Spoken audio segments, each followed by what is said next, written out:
सबको नमस्कार। आज हम लोग हिंदी शिक्षण के इकाई 1 की 1.1 से भाषा का प्रत्यय और उपयोगिता नामक प्रकरण पर बात करेंगे। सबसे पहले हम बात करेंगे कि भाषा क्या है, भाषा की परिभाषा क्या है। तत्पश्चात हम लोग इसकी उपयोगिता की बात करेंगे। जब बात आती है कि भाषा क्या है, तो आसान शब्दों में हम कह सकते हैं कि भाषा विचारों के आदान प्रदान का एक साधन है, अथवा हम कह सकते हैं कि भाषा संप्रेषण का एक साधन है। और अगर हमें बताना है कि भाषा क्या है, तो हम कह सकते हैं कि भाषा सामाजिक प्रक्रिया का एक आधार है, भाषा चिंतन का एक माध्यम है। कहने का तात्पर्य है कि जब भी व्यक्ति अपने विचारों को अभिव्यक्त करता है, जिस माध्यम से अभिव्यक्त करता है, उसी माध्यम को हम भाषा कहते हैं।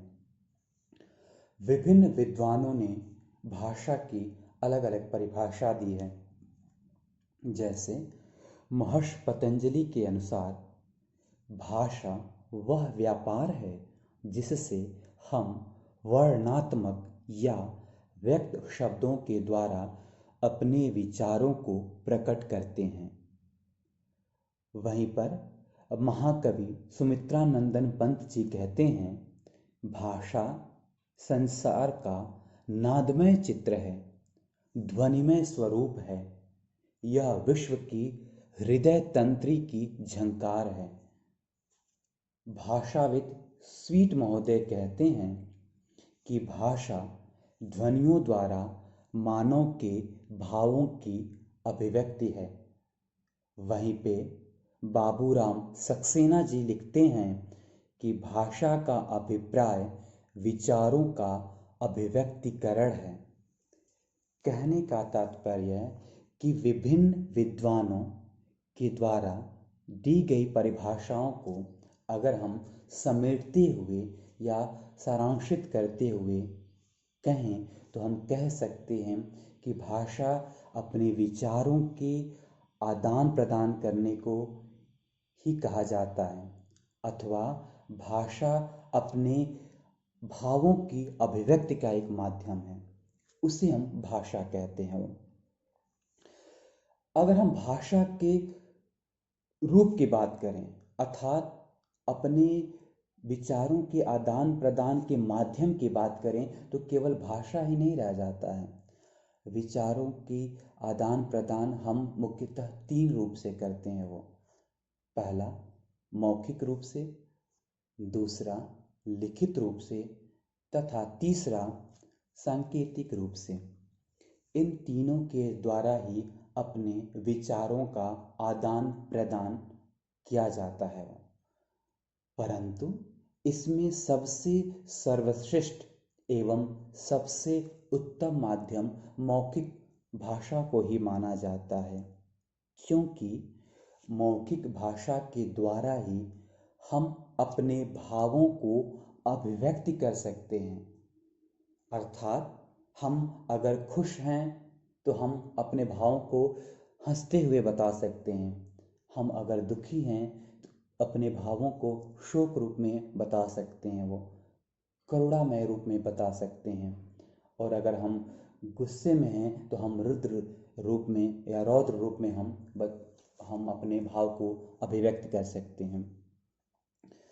तो अपने विचारों के आदान प्रदान करने का भले ही साधन 3 हैं, लेकिन सबसे सर्वश्रेष्ठ साधन हम मौखिक भाषा को ही मानते हैं। वो इसकी एक वजह यह भी है कि मौखिक भाषा सभी के लिए आसान हो जाती है, चाहे वो पढ़ा लिखा व्यक्ति हो अथवा अनपढ़ व्यक्ति हो। तो ये हो गई भाषा की परिभाषा, यानी कि भाषा किसे कहते हैं, उसकी क्या परिभाषा है। तो आसान शब्दों में, अपने शब्दों में आप बता सकते हैं कि व्यक्ति के द्वारा अपने विचारों के आदान प्रदान का जो माध्यम है, वही भाषा कहलाता है वो। तो ये हमारा प्रथम भाग समाप्त हुआ। दूसरी बात आती है भाषा की उपयोगिता, अर्थात भाषा का क्या हमारे जीवन में उपयोग है या महत्व है। जब भाषा की उपयोगिता की हम बात करते हैं तो हम कई उपयोगिताओं को बता सकते हैं।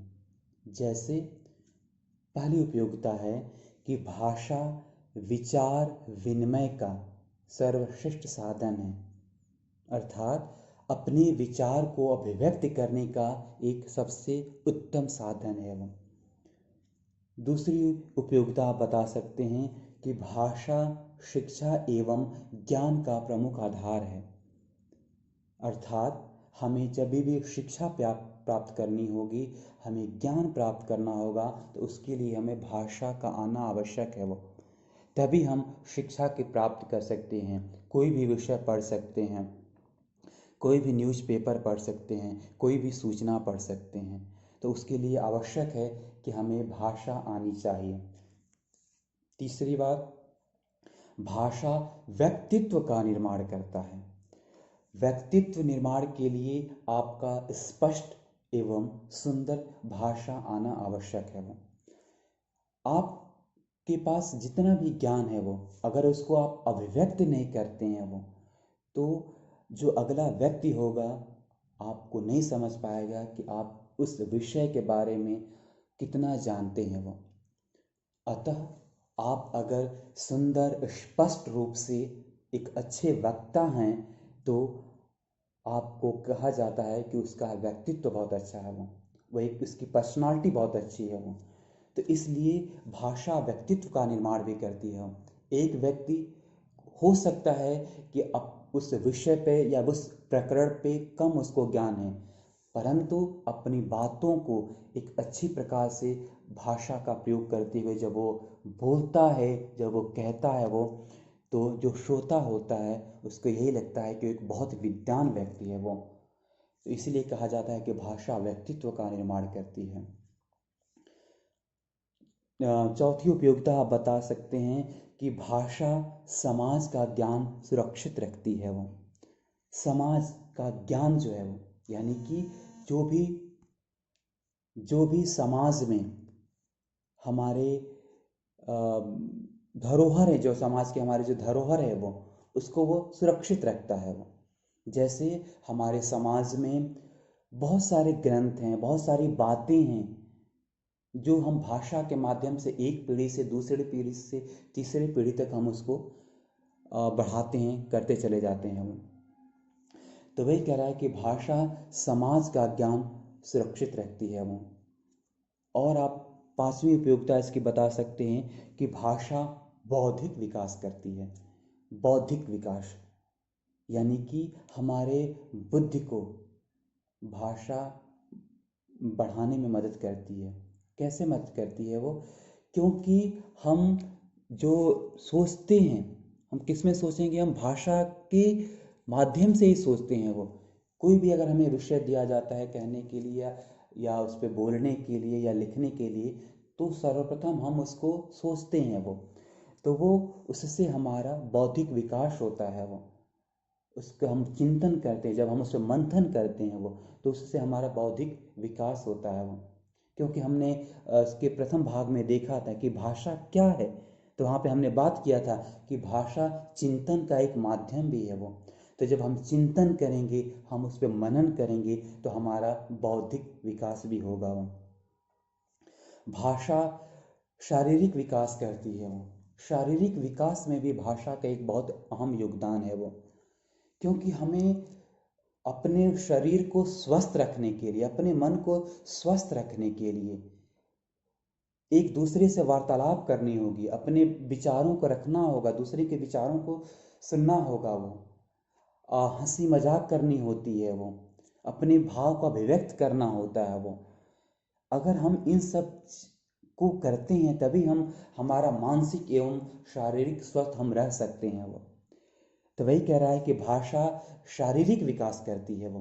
अगर हम केवल एक कमरे में चुपचाप बंद रहें, केवल बैठे रहें, वो किसी से बोले नहीं, किसी से बातचीत नहीं करें, तो हम डिप्रेशन में चलने जाते हैं। वो जब हम डिप्रेशन में चले जाते हैं तो हमारी शारीरिक विकास भी अवरुद्ध हो जाता है। वो तो इसीलिए कहा जाता है कि भाषा शारीरिक विकास भी करती है। वो अगर हमारे पास भाषा होगा तो हम दूसरे से वार्तालाप करते रहेंगे। वो अगर हमें भाषा का ज्ञान होगा तो हम खाली समय में कोई पुस्तक पढ़ सकते हैं, कोई कहानी की पुस्तक पढ़ सकते हैं, कोई उपन्यास पढ़ सकते हैं। वो और आप सातवीं उपयोगिता बता सकते हैं कि भाषा सामाजिक एकता में सहायक है। वो यानी कि समाज में एकता लाने के लिए भाषा आवश्यक है। वो हम समाज में रहते हैं, एक दूसरे से बातचीत करते हैं, वार्तालाप करते हैं, वो उसका माध्यम भी भाषा है। वो अतः हम वार्तालाप करने के लिए, बातचीत करने के लिए, सामाजिक एकता और सौहार्द बनाए रखने के लिए भाषा बहुत आवश्यक है। वो तो यही बात ये कह रहा है कि भाषा सामाजिक एकता में सहायक है। वो तो इस प्रकार से आप ये कुछ भाषा की उपयोगिता बता सकते हैं कि हमारे जीवन में भाषा क्यों उपयोगी है, भाषा का क्या महत्व है। वो okay, thank you so much.